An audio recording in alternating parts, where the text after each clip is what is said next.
franchement, je trouve que ça se fait pas. Je me suis déjà fait droguer aussi. Là. Ouais. Mais non. Sérieux? En buvant quelque Ouais, chose. ouais. Alors la question, elle concerne, je ne sais pas si tu en as entendu parler, le hashtag balance ton bar. Pas du tout. C'est donc une affaire qui suscite beaucoup de craintes et de tensions aussi dans le quartier étudiant du cimetière d'Ixelles à Bruxelles. C'est là, vous le savez, que 2 bars sont visés par des plaintes de jeunes filles pour agressions sexuelles commises par un serveur qui les aurait droguées. Ce soir, les 2 établissements concernés ont décidé de garder porte close. Et depuis, il y a le hashtag balance ton bar qui est sorti, qui prend énormément d'ampleur en Belgique. Et ça commence à aller tout doucement vers la France. C'est positif, ça peut faire bouger les choses dans le bon sens pour éviter la violence et pour rendre service aux femmes qui sortent et qui voudraient peut-être se faire moins accoster ou être moins en danger en faisant la fête. Moi je trouve ça un peu choquant que ça arrive, enfin qu'on en parle que maintenant en fait. Genre on est en 2021, on a eu le balance ton port qui est assez connu etc. Et on en parle que maintenant, genre alors que tout le monde l'a toujours su et personne n'a jamais rien fait, enfin genre c'est un peu atroce. Et il y a même limite des bars qui presque insistent à le faire, j'ai l'impression, genre qui n'en parlent pas. Genre ils préfèrent se taire et faire genre ouais non c'est jamais arrivé alors que si clairement et tout le monde en parle. Ils ont fait un premier communiqué dans un premier temps qui en fait blâmait les victimes, qui niait carrément les faits. Et aujourd'hui, maintenant que la pression médiatique ne redescend pas, on constate que maintenant ils veulent bien faire un genre de mea culpa qui n'en est même pas un. Et sans aucune excuse aux victimes en fait, et c'est ça qui nous déboussole un petit peu. Les établissements disent aujourd'hui avoir pris contact avec différents collectifs et proposent des mesures concrètes. En France, c'est comme en Belgique, il y a vachement de soirées comme ça, avec beaucoup de GHB, et c'est quelque chose qui est cette drogue de violeur, C'est ça. il y en a partout.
T'as vraiment déjà été drogué? Ouais, sérieux. Et tu Mais t'es je pense que c'est déjà arrivé à quasi tout le monde. Ouais. J'ai bu un verre, il y avait un truc. Enfin, Comment tu savais qu'il y avait un truc? mais parce que déjà, quand tu bois de l'alcool, Oui, ça pétille pas dans ta langue. Tu vois? oui. Et moi, quand j'ai bu de l'alcool, ça pétillait dans ma langue. J'avais un truc bizarre dans ma langue. C'est un spécialiste. Ouais. Donc quand ça pétille, attends, c'est important pour les filles, etc. Quand ça pétille, ça veut dire qu'il y a quelque Quand tu chose? sens un peu un goût bizarre dans ta langue, c'est qu'il y a Ouais. déjà, quand tu avales, Oui, tu sens quelque chose d'autre. Parce que moi, je fume aussi, tu vois, et je bois. oui. Et tu sens que les effets de la weed et de l'alcool normal, c'est truc pas, dedans. c'est pas la même chose. Tu vois. Quand t'as ton verre, tu fais ça. S'il mousse de trop, il peut être drogué. Ouais, j'ai vu, t'inquiète. Comment ça, s'il y a une mousse de S'il trop? mousse de trop, Ah, tu vois en comme mode ça? la mousse qui monte, le verre pourrait être drogué. Si on Ouais, fait ça il y et a que le des verre, trucs sur le Insta, verre ne tourne pas, Il y a des petits trucs sur Insta. oui, et ça marche de ouf. C'est vrai? Oui c'est vrai. Ça marche. Et si le verre, tu fais ça et Peut-être que le pas verre tous, mais genre- semble, entre guillemets, trouble, Ouais. le verre peut être drogué. Franchement, pour une femme, ton verre semble trouble, jette-le. Tu perds peut-être 3 € pour rien. Oh, mais tu Jette-le, perds pas une dans le nuit doute. complète où tu sais Ouais. pas ce qui s'est passé. Ouais, Autant perdre ouais, 3 ouais. € que perdre une soirée avec des amis, etc. Ok. Donc franchement, les filles, faites gaffe de ouf. Parce qu'il y a des mecs, c'est des connards. Exagéré. Mais des connards sans pur. Donc faites gaffe. Des fois, t'as un peu, tu perds de l'équilibre et tout, Ouais. tu vois, mais tu perds pas enfin, ça. J'ai jamais eu de perte de connaissance et tout au moment même, mais j'ai déjà eu des trous noirs. Et t'as déjà assisté à ça, qu'on ait fait ça à des personnes autour Non, de pas toi? du tout. Non? Pas du tout. T'en as déjà entendu parler? Des Oui, amis à déjà. toi? Bah Ouais. oui. Il y a des bien amis sûr. à toi qui ont déjà subi Bah ça? Oui, Mais oui. non. Je te jure. Et ça s'est passé comment, si c'est pas discret, genre... Perso, j'étais pas là, Ouais. mais j'ai déjà entendu parler, ils m'ont raconté à moi. Et elles ont porté plainte ou pas? Ben oui, bien sûr. Ah, ah, Ouais. ah. Ah, Bah oui, elles ont porté bien sûr. plainte, ok. Je connais vraiment une fille très bien, elle Aïssa, elle habite sur Bruxelles. Mais non. Elle Aïssa, enfin, elle a dit qu'elle s'est fait violer, mais elle se souvient plus de rien. Ouais. Et voilà. Ça arrive aussi à des meufs, elles se rendent même pas compte, tu vois, parce que elles ont un trou noir de ce qui s'est passé. Et puis c'est quelques temps après, des années après. Et puis parfois elles en parlent et puis on dit que ouais, mais quoi, t'as laissé tout ce temps là passer. T'as laissé tout ce temps là passer, pourquoi tu viens de parler de ça il y a 2 ans après, 1 an après. C'est ça. Et du coup on les met un peu en doute, tu vois. Et après, elle laisse tomber, quoi, clairement. Ouais, je pense que l'idée c'est qu'elle devrait parler. Après, c'est Elles pas laissent évident. pas tomber, elles sont juste traumatisées. Ouais, voilà. Et tu vois. C'est traumatisant de ne pas savoir ce qu'on a fait de toi, en fait, toute une nuit, quoi. Vous imaginez? Ça peut rendre fou, quoi. Franchement, fou, un trou noir, ouais. C'est dingue. Et ça fait peur quand même. Ça fait peur, on se dit que on n'a même plus envie de sortir, on ne sait plus quoi faire. Il faut que y ait, c'est triste, c'est bon, c'est triste à dire. Il faut qu'il y ait un mec avec une meuf. Comment ça dit? Quand un mec sort en boîte ou sort en bar, il faut qu'il ait une meuf avec lui en mode pour la protéger. Tu sors avec ta copine, tu l'accompagnes. Bah oui. Tu la laisses sortir seule. Tu as peur pour elle. Non. Sérieux, t'as pas peur? En vrai, moi je suis tout le temps. Enfin, je suis pas tout le temps ici parce que je suis pas un soulard, mais genre. C'est un soulard. Genre, si ma copine sort ici, parce que c'est un bar que je connais, ça me dérange pas. Moi j'ai l'impression que parfois ça n'évite rien. Enfin, si certains ont un objectif clair, ils l'atteignent. À fond. Qu'on soit accompagné ou pas. Parfois, elles veulent juste sortir entre copines, par exemple. Ouais. Elles ont pas. Enfin, je n'ai pas à être là. Mais c'est ça. Et en fait. elles devraient être rassurées d'être juste entre elles. En ce moment, le carré, c'est entre guillemets dangereux. Ouais, c'est vrai. Dans le sens où, quand une de tes amis ou de tes proches sort, tu as peur pour elle, tu lui dis dis-moi quand t'es rentré. C'est vrai, non, c'est vrai. Et ce qu'on veut dire simplement, c'est genre en mode les filles, faites attention à vous. On a déjà eu une fille qui est tombée limite par terre en ville. Elle nous a dit que c'était de la drogue. On ne sait pas si c'est à cause d'une dose d'alcool trop forte ou vraiment de la drogue. Ouais. Mais On n'avait aucun souvenir. Elle n'en a aucun souvenir Et son état était pitoyable. Son état était... C'est vraiment pas beau à voir. Mais on l'a aidée, moi je l'ai pris chez moi et je lui ai donné à boire et tout. Enfin, après, mes parents sont restés avec elle toute la nuit et tout. Enfin, si vous lui avez sauvé entre guillemets la vie, qu'elle aurait pu éviter quelque chose. Des amis à elle qui partaient. Oui, c'est choquant, ouais. Ça c'est le pire en fait, faut vraiment s'entourer de bonnes personnes. Nous on est vraiment soudés, on fera jamais ça quoi. L'entourage compte vraiment. C'est ça quoi. Après, il va savoir maintenant les personnes de confiance parce qu'on pense toujours avoir des personnes de confiance. C'est ça en fait. Et puis au final, c'est peut-être pas le cas. À votre avis, pourquoi ils font ça déjà? Pourquoi? Je comprends pas. Pourquoi mettre un truc comme ça dans un verre d'une fille et profiter d'elle comme ça? Moi, je pense que les gens qui font ça, c'est des pervers. Exact. Et Ouais, il y a de ça, mais je pense aussi qu'il y a un effet de mode. Il y a si je dois donner mon opinion, je vous dirais que le fait qu'on... Viens. Je n'ai pas envie d'être derrière. Ah, tu veux pas? Le fait qu'on en ait fait la promotion comme ça dans le passé, ça fait qu'il y a certaines personnes qui le voient comme un délire. Ça veut dire qu'ils ont vu que dans le passé, il y a des gens qui l'ont fait, c'était marrant, ils ont réussi à baiser plein de filles parce qu'ils les avaient droguées. Ils se disent, ouais, mais moi aussi, si j'arrive pas à pécho, je vais droguer des meufs. Ça, c'est un truc qui passe seulement parce que le message, il est pas bien transmis. Il faut le faire comprendre que t'as pas besoin de passer par des entourloupes pour réussir à pécho, entre guillemets. Mais quand ils arrivent en soirée et qu'ils se rendent compte qu'il y a certaines personnes qui l'ont fait et qui leur disent « Ouais, tu sais pas quoi, j'ai fait ça la semaine passée, patati patata » et que ça a marché, ils se disent « Ah ouais, mais moi, si j'essayais aussi cette fois-ci. » C'est des animaux, genre, je sais pas me mettre à leur place, mais pour moi, c'est juste des animaux, quoi. Enfin, je sais pas, genre... Ils ont un souci mental quoi. Oui. Enfin, je pense clairement qu'il y a un truc qui va pas dans leur tête. Rien que pour faire ça. Rien que pour se dire ok, je vais prendre cette drogue là, je vais la mettre dans le verre de cette meuf là parce qu'elle a l'air jolie et profiter d'elle. Enfin non, c'est inhumain, enfin je sais pas, c'est horrible juste de penser ça quoi. Donc ouais non, c'est un problème mental, je vois pas autre chose. Genre, Être pervers, c'est une maladie. Ouais. Parce que au fond, ce sont des gens qui peuvent... Enfin, je sais pas comment expliquer le truc, mais... Ils contrôlent pas leur... leur pulsion. C'est ça. Voilà, c'est ça. Genre qu'ils vont sauter sur la première proie, ils vont aller.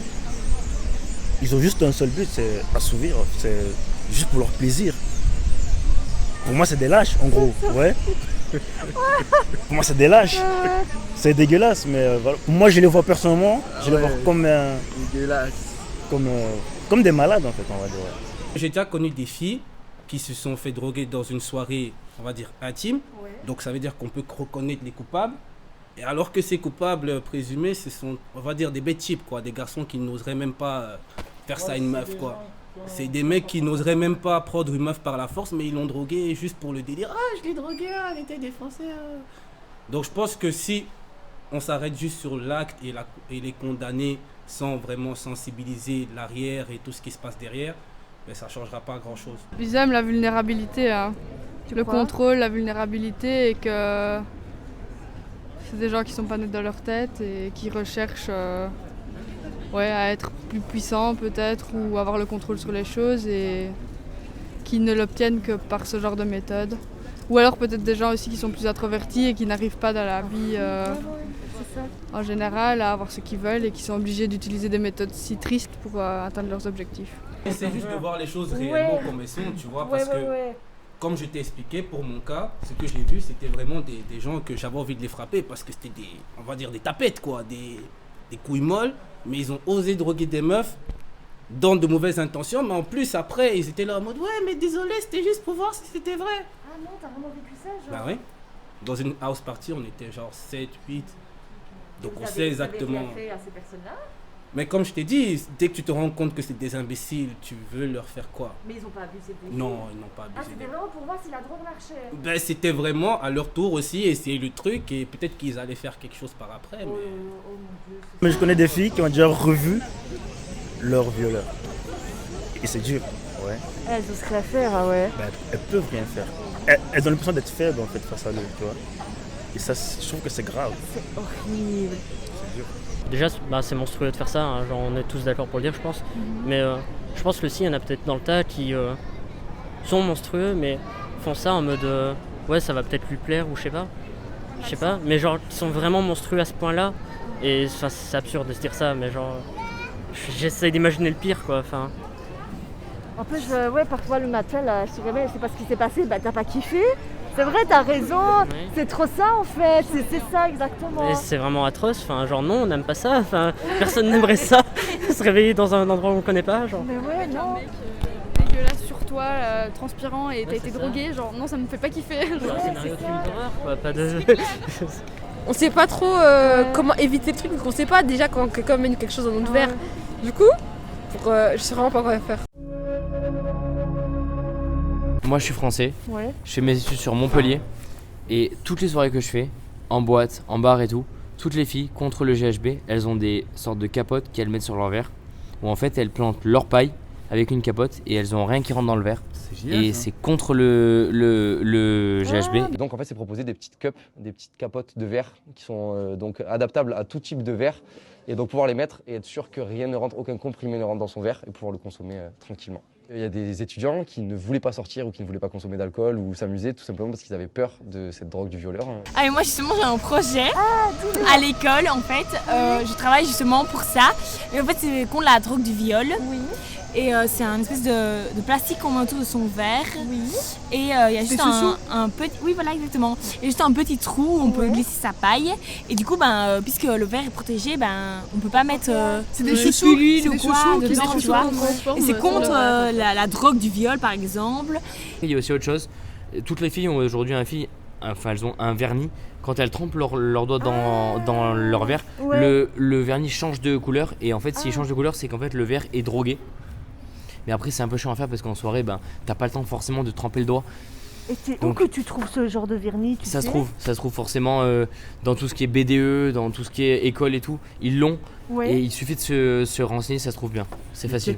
Faut prendre ses précautions, faut savoir où tu vas, faut savoir avec qui tu vas, avec qui il y aura qui, tu vois, faut savoir si tu es protégé, si tu es en sécurité surtout. Déjà, les meufs, les filles, quand vous allez à une soirée, évitez de boire les verres de tout le monde, à n'importe qui. Ne laissez pas vos verres traîner n'importe où. Même si vous êtes bourré ou défoncé, il faut toujours avoir votre verre sur vous parce que les gens aujourd'hui ils peuvent foutre de la merde sur votre verre. Nous en soi on boit avant donc on n'a pas de soucis, mais je comprends que pour les Maxime, on boit quand même un verre ou deux. Des fois en ville on arrive dans le carré par exemple, on nous donne un verre de notre ami ou quoi, on le boit. C'est vrai, c'est vrai. Et ça c'est vraiment... Mais si c'est notre ami qui met un mètre par exemple. on le connaît, c'est notre ami de la classe. Moi, en tout cas, le seul conseil que moi je donne, c'est de parler. En tout cas, nous, ce que nous on peut faire à notre niveau, comme vous et moi, c'est la parole pour le moment, dénoncer. Sensibiliser. Voilà, prévention, etc. Organiser, je sais pas moi, vous avez vu les numéros de téléphone qu'il faut appeler, des choses comme ça, au cas où. Voilà, des petits gestes, des signes, comme quoi vous êtes en danger. Oui, les signes aussi, pour savoir comment on est en danger. Voilà, il y a plein de trucs. Et pas sortir juste pas dire entre filles, mais avoir une sécurité, même quand on sort quelqu'un qui, on va dire, est un bob, sans vraiment être un bob qui est comme ça et qui regarde un peu les trucs, quoi. Avoir vraiment, ça c'est bien, je trouve, avoir une personne, entre guillemets, une personne de confiance. C'est ça. Et une personne qui ne boit pas aussi, qui n'est pas trop bourrée, défoncée aussi, qui essaye de voir un peu vos actes et vos mouvements, ce que vous faites et tout. Ça fait des années qu'il y a ça dans les bars, genre personne n'a jamais parlé de ça. Alors que quand il y a un petit truc dans un magasin, une petite dispute, on en parle partout. Mais genre là, c'est quand même un peu violent, quoi. Je pense qu'il y a beaucoup de filles qui ont honte. Tu crois? Personnellement, je pense qu'il y a beaucoup de filles. C'est un traumatisme, tu vas pas parler de ça comme ça à n'importe qui, devant la caméra, devant tout le monde. C'est un truc, voilà. Franchement, c'est très dur. Et je peux comprendre parfois les victimes qui n'arrivent pas à parler, en fait. C'est ça. Je peux comprendre. Parfois, c'est dur. À fond. C'est une honte. À la limite. Alors que ça ne devrait même pas être une honte pour elle, c'est une honte pour l'agresseur, vous voyez.